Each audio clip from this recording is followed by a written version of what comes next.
En el desierto de Nuevo México hay sonidos que la mente humana jamás debería oír.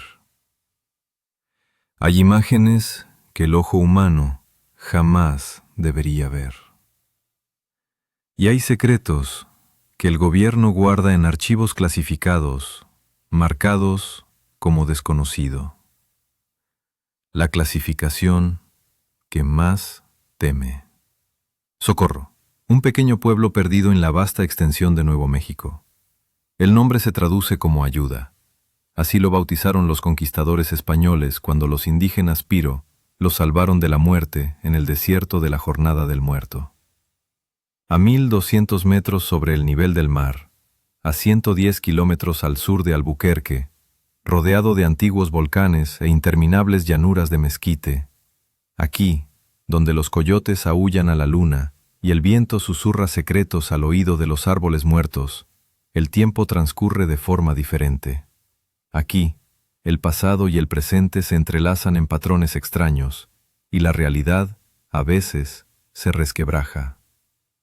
El 24 de abril de 1964 quedará grabado para siempre en la historia de este lugar. Ese día, el cielo se abrió y un policía común vio algo que cambió su vida y nuestra comprensión de lo posible.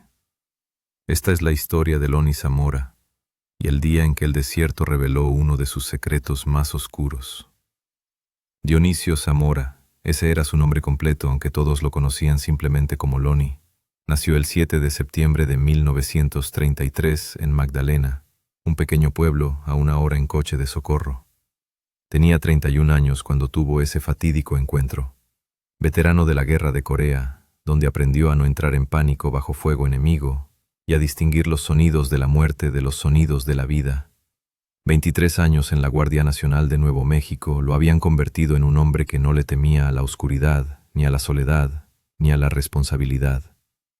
5 años en la Policía de Socorro, un oficial confiable y sensato que nunca exageraba sus informes ni contaba historias exageradas en la sala de fumadores. Casado con Mari Baca, miembro activo de la iglesia local, el tipo de hombre que organizaba barbacoas para los vecinos y ayudaba a las ancianas a cruzar la calle con la compra. Así lo conocía todo el pueblo, un pilar de la comunidad, un hombre en el que se podía confiar. Y por eso, lo que le ocurrió aquel viernes por la noche conmocionó a todos, desde el sheriff local hasta el director de la CIA. Socorro, en 1964 era un pueblo tranquilo de unos 9,000 habitantes. La principal atracción era New Mexico Tech. Los mayores problemas eran los estudiantes ebrios los fines de semana y algún que otro coche robado. El evento más emocionante del año era el rodeo del 4 de julio. Pero Socorro tenía un secreto.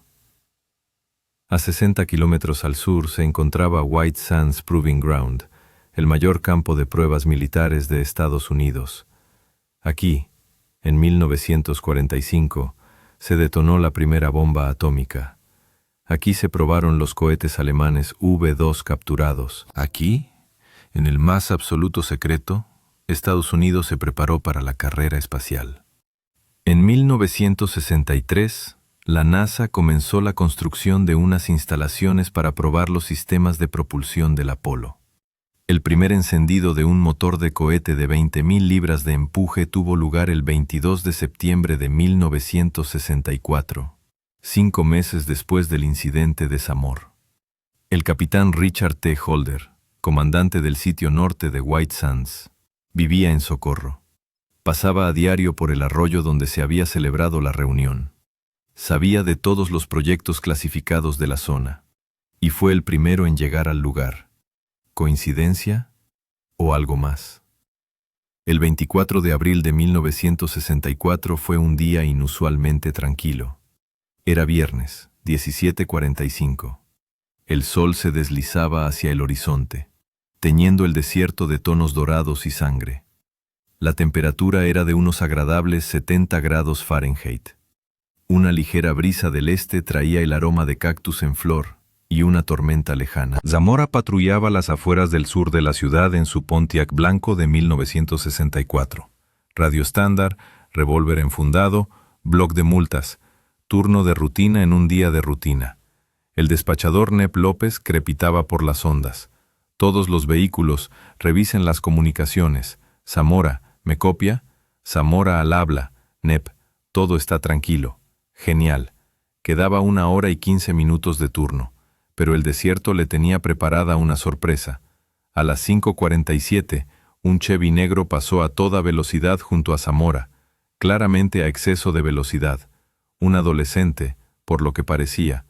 La típica noche de viernes, jóvenes con ganas de presumir con las chicas. Zamora encendió la sirena y cogió la radio. Nep, aquí Zamora. Estoy persiguiendo al infractor, saliendo del pueblo hacia el sur por la calle California. Recibido, Loni. Cuidado con estos chicos. Zamora pisó el acelerador. La adrenalina, una vieja conocida de la guerra, empezó a correr por sus venas. El Chevy dio vueltas y recorrió la carretera desierta, levantando nubes de polvo. La distancia se acortaba. Otra persecución de rutina. Otra multa por exceso de velocidad. Otra historia que contarle a su esposa durante la cena. Zamora no podía saber que los próximos minutos cambiarían su vida por completo y su lugar en la historia para siempre, porque algo lo observaba desde las colinas lejanas, algo que no debería estar allí. A las 5:48, el mundo se partió en dos. Primero, hubo un sonido, no una explosión, no un disparo, no el rugido de un motor a reacción.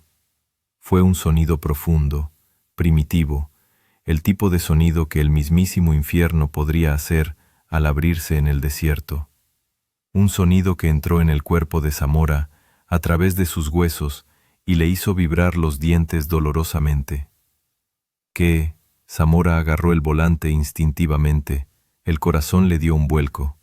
Empezaron a zumbarle los oídos, y entonces lo vio. En el cielo del suroeste, a unos 800 metros de la carretera, algo caía. ¿O ascendía? Era difícil saberlo. Llamas de un azul brillante con bordes anaranjados lamían el aire con una ferocidad antinatural. Pero estas llamas se movían en la dirección equivocada, demasiado direccionales, demasiado listo. Zamora frenó bruscamente. El Chevy estaba fuera de la vista, eso ya no importaba. Jesucristo. Los pensamientos corrían por su cabeza como pájaros asustados. ¿Accidente de avión? ¿Explosión de un depósito de dinamita? Había un viejo depósito de explosivos de minería a 3 kilómetros de distancia. Tal vez había explotado. Pero los aviones no caían directamente con llamas azules, y las explosiones no flotaban en el aire como depredadores flotando. Zamora agarró la radio con manos temblorosas. Nap, aquí Zamora. Abandono la persecución. Veo algún tipo de explosión al suroeste. Voy a comprobarlo. Entendido, Loni. ¿Qué ves exactamente? Llamas, grandes llamas. Probablemente un depósito de dinamita volado. Te avisaré lo que encuentre. ¿Necesitas refuerzos? Todavía no, pero mantente en la vía. Zamora dio la vuelta con el coche y se dirigió hacia la luz. El camino de tierra era irregular, rebotando sobre rocas y baches. Tuvo que acelerar 3 veces para subir la empinada cuesta. Con cada metro que subía, algo en su interior se tensaba más. Un veterano de guerra sabe cuando algo anda mal, cuando el peligro flota en el aire como la electricidad antes de una tormenta. El instinto gritaba, corre, el deber exigía, vete. Y entonces lo vio por segunda vez. Zamora detuvo la patrulla en la cima de una colina y miró por la ventana. Lo que vio abajo, en un pequeño valle, un arroyo, como llamaban los lugareños a esos lugares, hizo que su cerebro se desconectara momentáneamente. Al principio, su mente intentó encajarlo en patrones familiares. Un coche volcado, sí, eso parecía. Un remolque blanco, quizás. Un tanque de propano, muy posiblemente. Pero a medida que Zamora se acercaba, la realidad empezó a desmoronarse como un castillo de naipes al viento. El objeto era del tamaño de un coche, pero su forma no se parecía en nada a la tecnología terrestre. Era ovalado, con forma de huevo, y se sostenía sobre 4 patas delgadas que se hundían en la arena del desierto a pocos centímetros de profundidad. Su superficie era lisa, blanca, como aluminio pulido, pero no cromo, mate, casi brillando en el sol poniente, sin costuras, sin remaches, sin marcas identificativas de tecnología humana familiar, sin alas, hélices, turbinas, nada que explicara cómo volaba esta cosa, y figuras se movían a su alrededor. 2 pequeñas figuras en monos blancos o trajes espaciales. Eran más altas que los niños, pero definitivamente más pequeñas que los adultos. 5 pies, tal vez 5 pies. Se movían afanosamente, atentamente, jugueteando con algo cerca del objeto. El corazón de Zamora latía como un martillo neumático. Su respiración era irregular. Tenía la boca seca. ¿Qué era esto? ¿Quién era esto? ¿Pruebas militares secretas? White Sands estaba a 40 millas de distancia. ¿Algún proyecto Apolo clasificado tal vez? ¿Una prueba del módulo lunar? Pero se suponía que un módulo lunar no se veía así. Y los astronautas de la NASA no medían 6 pies de altura. Zamora decidió conducir más cerca. Eso fue un error. Zamora condujo lentamente a lo largo del arroyo irregular. El objeto seguía apareciendo y desapareciendo de la vista detrás de pequeñas colinas y arbustos de mezquite. 150 yardas, 120, 100. Las figuras seguían trabajando, ignorándolo. Una jugueteaba con algo en el fondo del objeto. La otra estaba cerca, como observando o esperando. 75 yardas, 50. Y entonces las figuras lo notaron. Se congelaron, ambas, en sincronía, como si hubieran recibido una señal. Se giraron hacia él, e incluso desde esa distancia, Zamora pudo sentir su mirada, fría, estudiando, totalmente inhumana. Por un momento permanecieron inmóviles y había algo tan extraño en esa quietud que le provocó escalofríos en la espalda a Zamora.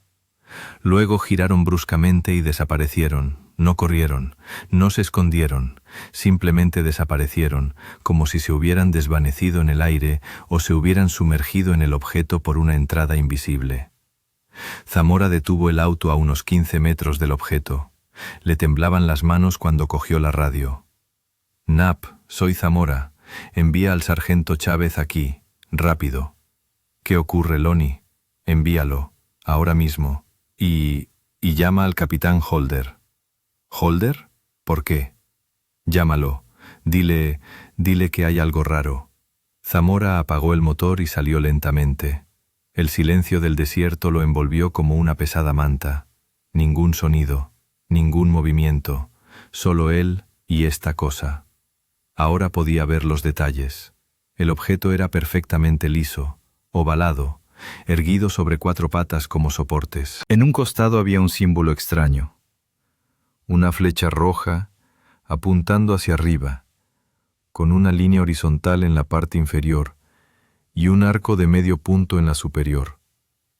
Nada familiar. Ni letras, ni números. Nada terrenal. Sin puertas, sin ventanas, sin costuras. Era como si el objeto hubiera sido fundido de una sola pieza de material desconocido.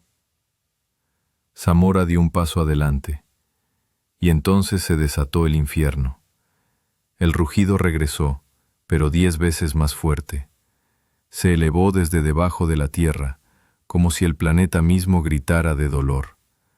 Al mismo tiempo, llovió desde los cielos, como la ira de dioses furiosos. Zamora se tapó los oídos con las manos, pero el sonido le atravesó los huesos, le hizo vibrar el cráneo y le hizo rechinar los dientes. Unas llamas estallaron bajo el objeto.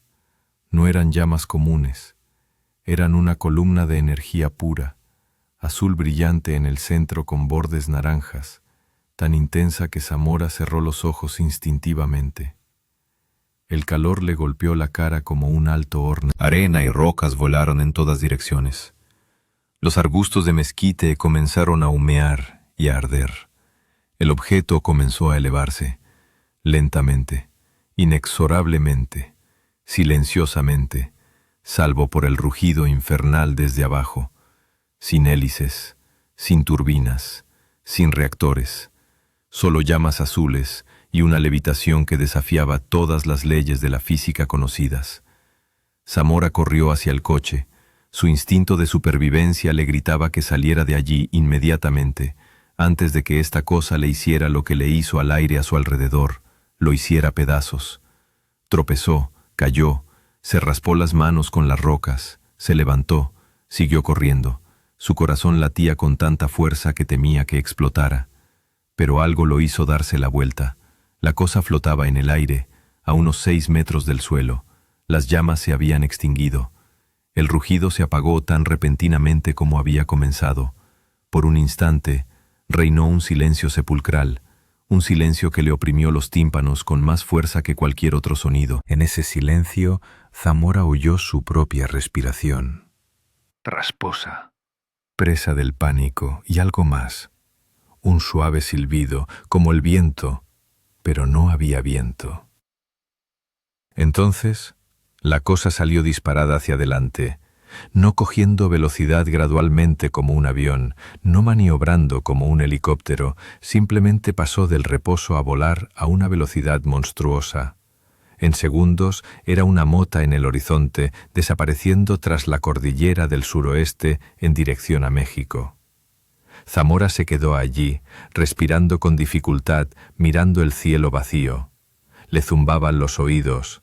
Su nariz olía a ozono y a algo más, metálico, acre, desconocido, un olor que recordaría el resto de su vida. ¿Qué acababa de ver?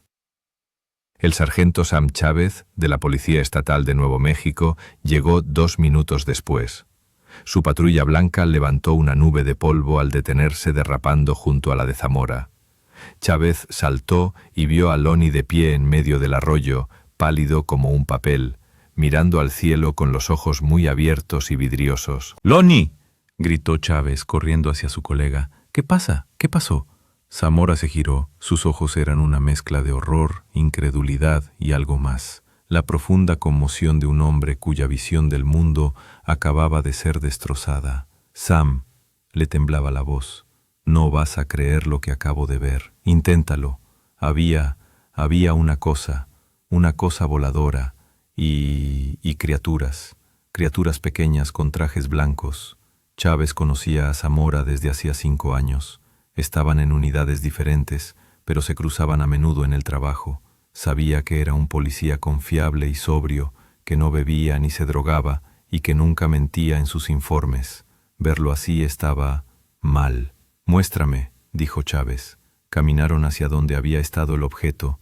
El suelo tenía las marcas de una visita reciente. 4 profundas hendiduras eran claramente visibles en la arena, las marcas de las pistas de aterrizaje. Las hendiduras formaban un cuadrángulo perfecto, con las diagonales intersecándose en un ángulo de 90 grados, de unos 10 centímetros de profundidad y unos 20 centímetros de diámetro cada una. Cerca había huellas, pies pequeños, del tamaño aproximado de los de un niño de 10 años, pero con pisadas inusuales. Marcas claras y profundas, claramente de botas pesadas. Varios arbustos de mezquite estaban quemados, pero solo en un lado, el que daba al centro de la supuesta pista de aterrizaje. La hierba ardía lentamente, emitiendo un humo acre. En el centro del cuadrado de hendiduras, la arena se había derretido en una masa vítrea. «Madre mía», susurró Chávez. «Lonnie, ¿qué demonios ha pasado aquí?». Pero no había nadie que respondiera. Y eso fue solo el principio de la pesadilla. La noticia corrió como la pólvora por las frecuencias de radio de la policía.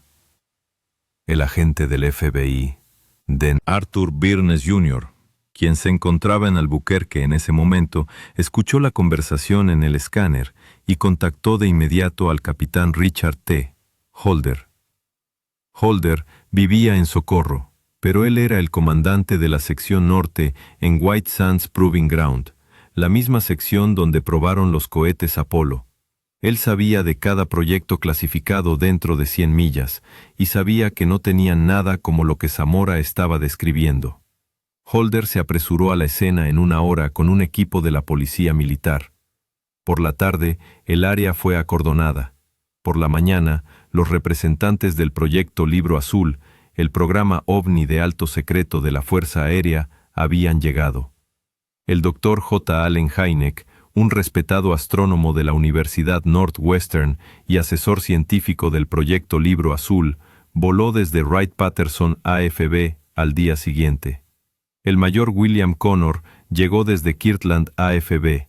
El sargento técnico David Moody comenzó una investigación detallada. Para el final de la semana, un ejército de especialistas estaba en la escena. Estaban midiendo abolladuras al milímetro, fotografiando cada arbusto quemado, tomando muestras de tierra, plantas, aire. Revisaron el fondo de radiación, buscaron rastros de elementos químicos inusuales. Interrogaron a Zamora una y otra vez, intentando encontrar inconsistencias en su relato. No había ninguna. En cada ocasión Zamora contaba la misma historia, sin cambios, sin contradicciones, sin adornos, monótonamente, como un disco rayado, pero con absoluta precisión de detalle. El informe del FBI del 8 de mayo de 1964 era breve y escalofriante. Zamora se caracteriza por ser un oficial sobrio, concienzudo y trabajador, con 5 años de servicio, poco dado a las fantasías. Es conocido como un policía serio, un pilar de su fe y un hombre lo suficientemente competente como para identificar vehículos aéreos en su zona. A pesar de la participación de la CIA y científicos, no pudimos encontrar ningún objeto ni ningún otro estímulo que pudiera asustar a Zamora hasta el punto de provocarle pánico. El capitán Holder escribió en su informe: «Está desconcertado por lo que vio y, francamente, nosotros también. Este es el caso mejor documentado de todos y, sin embargo, a pesar de una cuidadosa investigación, no hemos podido encontrar ningún aparato ni ningún otro estímulo que asustara a Zamora hasta el punto de provocarle pánico». El coronel Héctor Quintanilla, jefe del proyecto Libro Azul, admitió posteriormente ante la CIA: «Este es el caso de ovni más desconcertante que he visto». Un documento de estudios de inteligencia de la CIA, desclasificado el 2 de enero de 1981, afirmaba: «No cabe duda de que Lonnie Zamora presenció un objeto que le causó una profunda impresión. Tampoco hay duda de la credibilidad de Zamora». El caso fue clasificado como desconocido. Una de las únicas 700 clasificaciones de este tipo de los 12.618 informes de ovnis investigados en la historia del proyecto Libro Azul. 700 casos de 12.500. Menos del 6%. Esos casos que las mentes más brillantes de Estados Unidos no pudieron explicar. Armados con tecnología de punta y recursos ilimitados, Zamora no fue el único testigo ese día. Paul Keyes y Larry Kratzer de Dubuque, Iowa, conducían por la autopista al suroeste de Socorro alrededor de las 6 p.m., como turistas que se dirigían a California. Observaron algo brillante y una nube de humo negro cerca del suelo, cerca de la ciudad. El investigador Ralph C. DeGrow los entrevistó más tarde, en mayo de 1978. Kratzer dijo: «Vi un objeto redondo, con forma de platillo u huevo, que se elevaba verticalmente del humo negro. Tras elevarse verticalmente, el objeto se estabilizó y se desplazó hacia el suroeste». Describió el objeto como plateado, con una hilera de ventanas a cada lado y una Z roja en un extremo. En ese momento, pensó que podría ser un vehículo experimental de despegue vertical. Esa misma noche, el operador Nap López recibió 3 llamadas más de residentes que reportaban llamas azules en el cielo aproximadamente a la misma hora. Una persona que llamó, dueño de una gasolinera, informó posteriormente haber visto el objeto sobrevolar a su familia, viajando al menos a 150 millas por hora. Pero lo más inquietante del incidente no fue la cantidad de testigos, sino lo que sucedió después. De todos los detalles extraños de ese día, uno llamó la atención de los investigadores: el símbolo rojo en el lateral del objeto. Zamora lo recordaba con claridad: una flecha vertical apuntando hacia arriba, con una línea horizontal en la base y un arco de medio punto en la parte superior. Lo había dibujado para el capitán Holder literalmente 1 hora después del incidente, cuando aún tenía la memoria fresca. Pero entonces algo extraño comenzó a suceder. Holder le pidió a Zamora que no revelara el símbolo real, aparentemente para descartar a impostores. En cambio, sugirió que Zamora hablara del símbolo falso, una V invertida con 3 líneas horizontales. El agente del FBI, Burns, también aconsejó a Zamora que no revelara todos los detalles sobre los pequeños seres, supuestamente por la seguridad de la investigación. Zamora, un soldado y policía disciplinado, obedeció, pero la decisión lo atormentó por el resto de su vida. El símbolo real fue comprobado en todas las bases de datos: proyectos militares, matrículas de aeronaves, logotipos de empresas, símbolos históricos y culturales, alfabetos antiguos. Nada. El símbolo no pertenecía a ninguna organización, país o cultura conocida. Simplemente no existía en la civilización humana. Era una marca literal de lo desconocido. Mientras la investigación oficial estaba en pleno apogeo, otras versiones circulaban en los pasillos del poder.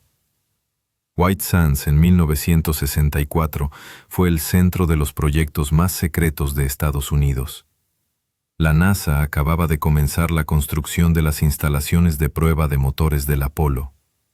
La primera prueba de un motor de cohete de 20.000 libras de empuje no se realizaría hasta 5 meses después del incidente.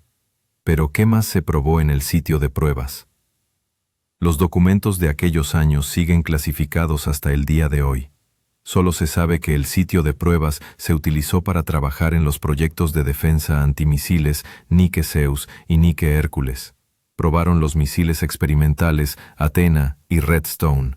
Probaron sistemas para futuras misiones lunares, pero ninguno de los desarrollos conocidos coincidía con lo que Zamora vio. ¿Un vehículo ovalado y silencioso del tamaño de un coche, capaz de flotar en el aire y acelerar instantáneamente a velocidades enormes? Estados Unidos no tenía tal tecnología ni en 1964 ni en 2025. Y si la tuvo, ¿dónde está ahora? ¿Por qué no ha aparecido un solo documento, fotografía o prueba en 60 años? ¿O existen documentos, pero están tan clasificados que nadie los conoce? Después de que la historia saliera a la luz, la vida de Zamora se convirtió en una verdadera pesadilla. Los periodistas asediaban su casa las 24 horas del día. Los ufólogos llamaban a todas horas del día y de la noche. Los escépticos escribieron cartas acusándolo de mentir y buscar publicidad. Agentes del gobierno se presentaron sin previo aviso, insinuando que haría bien en guardar silencio. Zamora se volvió retraído, cauteloso, paranoico. El doctor, quien llegó para una entrevista 4 días después del incidente, escribió más tarde: Zamora estaba tan retraído cuando hablé con él que tardé media hora en hacerlo hablar. Para entonces el ejército y el FBI ya lo habían sometido. Sus compañeros de trabajo comenzaron a mirarlo con recelo. Sus superiores insinuaron que tal publicidad perjudicaba la reputación del departamento. Los vecinos murmuraban a sus espaldas. En 1966, el presidente de la Cámara de Comercio del Condado de Socorro, Paul Ridings, propuso convertir el lugar en una atracción turística. Se construyeron pasarelas y bancos de piedra, se colocaron letreros, pero en el lugar equivocado. La atracción turística se construyó a unos 400 metros del lugar del aterrizaje, porque se rumoreaba que el sitio original estaba contaminado con radiación. Zamora lo odiaba. Odiaba el circo. Odiaba en qué se había convertido su vida. Dejó la policía en 1974. No llegó a jubilarse. No vivió para recibir una baja honorable. Simplemente renunció. Consiguió un trabajo como cuidador del vertedero municipal. Un trabajo silencioso, sin preguntas, sin entrevistas, sin ovnis. Pasaron los años, décadas. Las teorías proliferaron como hongos del desierto después de la lluvia. Pruebas militares secretas. ¿Se había topado Zamora con una prueba experimental de un módulo lunar en White Sands? El problema: ni un solo documento sobre dicha tecnología había aparecido en los registros gubernamentales en 60 años. Si estaba clasificado en 1964, ¿por qué lo está ahora? Una broma estudiantil. El expresidente del Instituto Tecnológico de Nuevo México, Sterling Colgate, afirmó que los estudiantes habían construido una vela en un globo. Nada complicado. El problema: ¿cómo crearon los estudiantes de 1964 una nave ovalada funcional que pudiera transportar a 2 personas, flotar en el aire y volar a velocidades supersónicas? ¿Y por qué ninguno de ellos ha alardeado de su obra maestra en 60 años? El espejismo de la estrella Canopus. El escéptico Stuart Campbell sugirió que Zamora fue víctima de una compleja ilusión óptica. ¿El problema? Huellas físicas en la arena, vegetación quemada, múltiples testigos y recuerdos nítidos de los detalles del objeto. Una conspiración para el turismo. El escéptico Philip J. Klass argumentó que todo el incidente fue orquestado por las autoridades municipales para atraer turistas. El problema: la impecable reputación de Zamora, la participación del FBI, el ejército y la CIA en la investigación. Intervención extraterrestre. Zamora se encontró con representantes de una civilización extraterrestre. El problema: la falta de pruebas directas y la reticencia de la mayoría de los científicos serios a considerar esta posibilidad. Pero había otra teoría, la más inquietante de todas, la teoría del tiempo. Anomalías. ¿Y si Zamora no viera extraterrestres sino a nosotros mismos? ¿Viajeros en el tiempo del futuro, estudiando momentos clave de la historia? ¿Y si ese símbolo en la nave no fuera escritura extraterrestre, sino el logotipo distorsionado de una corporación terrestre del siglo XXI o XXII? ¿Y si nosotros mismos fuéramos extraterrestres a los ojos de nuestros antepasados? Lonnie Zamora vivió una larga vida, 76 años. Vio al hombre pisar la luna por primera vez y recordó a esas 2 pequeñas figuras con trajes blancos. Vio el colapso de la URSS y pensó en cómo la tecnología puede superar la comprensión. Vio el nacimiento de Internet y se preguntó cuántos secretos más ocultaba el gobierno. Murió el 2 de noviembre de 2009 en Socorro, de un ataque al corazón. En el hospital al que lo llevaron había un retrato del presidente Obama y un calendario con la imagen del transbordador espacial. Irónicamente, el hombre que vio el futuro en 1964 murió en una época en la que los viajes espaciales se convirtieron en rutina. Hasta el final se mantuvo firme. Si quieren creerme bien, si no bien, sé lo que vi, y sé que no fue un avión, un globo ni una broma de estudiantes. Nunca se convirtió en un cazador de ovnis, nunca escribió un libro, nunca dio conferencias, nunca ganó dinero con su historia. Simplemente vivió la vida de un hombre común que un maldito día vio algo malo. En los 45 años transcurridos desde el incidente, solo ha concedido unas pocas entrevistas.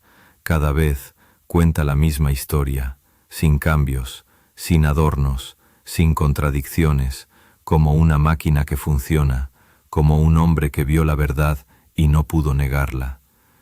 En 2012, la ciudad de Socorro encargó a la artista Erika Burleigh pintar un mural en honor al avistamiento de Zamora. La colorida pintura en la pared junto al arroyo representa un platillo volador y un coche de policía. Los turistas se toman fotos frente a ella, pero la verdadera escena del crimen sigue abandonada. Si conduces hacia el sur desde Socorro por el viejo camino de tierra y encuentras ese arroyo, no verás nada. Cactus, mezquite, arena y rocas bajo el infinito cielo de Nuevo México. Ni rastros, ni marcas. El tiempo y el viento han borrado toda evidencia física de ese día. Pero a veces, dicen los lugareños, cuando el sol se esconde y las sombras se alargan, se pueden oír sonidos. Un rugido lejano que no se parece a nada en la tierra. Se ven luces que no se mueven correctamente. Se siente una electricidad en el aire que no debería estar allí. Y los veteranos, los pocos que aún recuerdan a Loni Zamora, niegan con la cabeza y dicen: era un buen hombre, un hombre honesto. Si dijo que lo vio, lo vio. En lo profundo de los archivos gubernamentales, en archivos clasificados como de alto secreto, se encuentran documentos que no se han leído en décadas.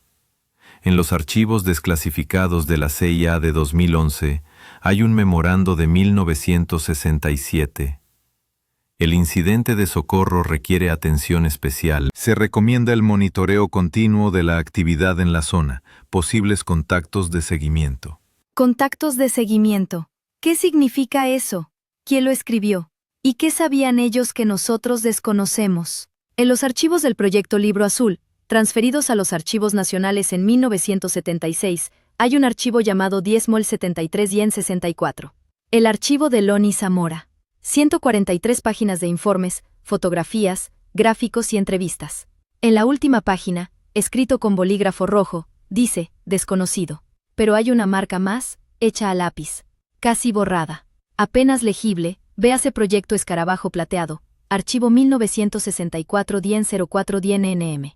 Proyecto Escarabajo Plateado. No existe tal proyecto en los registros oficiales. Hay lugares en el desierto de Nuevo México donde el tiempo se comporta de forma extraña. Los indios navajos lo sabían mucho antes de la llegada del hombre blanco. Llamaban a estos lugares cicatrices en la faz de la madre tierra, lugares donde los espíritus podían entrar en nuestro mundo. Los conquistadores españoles también lo sabían. Evitaban ciertas zonas y escribían en sus diarios sobre voces en las piedras y fuegos que danzan sin viento. Los primeros colonos estadounidenses contaban historias de jinetes fantasmales que cabalgaban por el desierto en caballos sin sombras, de extraños sonidos subterráneos, de noches en las que las estrellas titilaban de forma anormal. En el siglo XX aparecieron cohetes y bombas atómicas en el desierto. Los científicos dividieron el átomo y rasgaron el velo entre las dimensiones. ¿Habían abierto una puerta que se suponía debía permanecer cerrada? ¿O la puerta siempre había estado abierta y apenas empezábamos a notar lo que salía de ella? En 2017, el Pentágono reconoció oficialmente la existencia de un programa para estudiar fenómenos aéreos no identificados. En 2021, la CIA desclasificó cientos de documentos sobre ovnis. Los informes militares y de inteligencia mencionaron objetos que volar sin propulsión visible, realizar maniobras imposibles para cualquier tecnología conocida, aparecer y desaparecer instantáneamente, no responder a intentos de interceptación. ¿Les suena familiar? En julio de 2023, el exoficial de inteligencia David Grush testificó bajo juramento ante el Congreso que el gobierno estadounidense había estado ocultando un programa para estudiar tecnología extraterrestre durante décadas. El gobierno, dijo, tenía vehículos intactos y parcialmente dañados de origen extraterrestre. Si eso es cierto, ¿cuándo comenzó el programa? ¿En 1947, después de Roswell? o antes, o tal vez el 24 de abril de 1964, en un arroyo a las afueras de Socorro. Hay una historia que cuentan en los bares de Socorro viejos policías. Puede que sea cierta, puede que sea una leyenda, pero todos dicen haberla oído de alguien que lo sabía con certeza. En 1998, 11 años antes de morir, Loni Zamora visitó el lugar. Por primera vez en 34 años. Tenía 65 años, era pensionista, cabello canoso, rostro arrugado, manos que recordaban la guerra y el trabajo. Llegó solo, en una vieja camioneta, al atardecer, mientras el sol se ponía tras las montañas.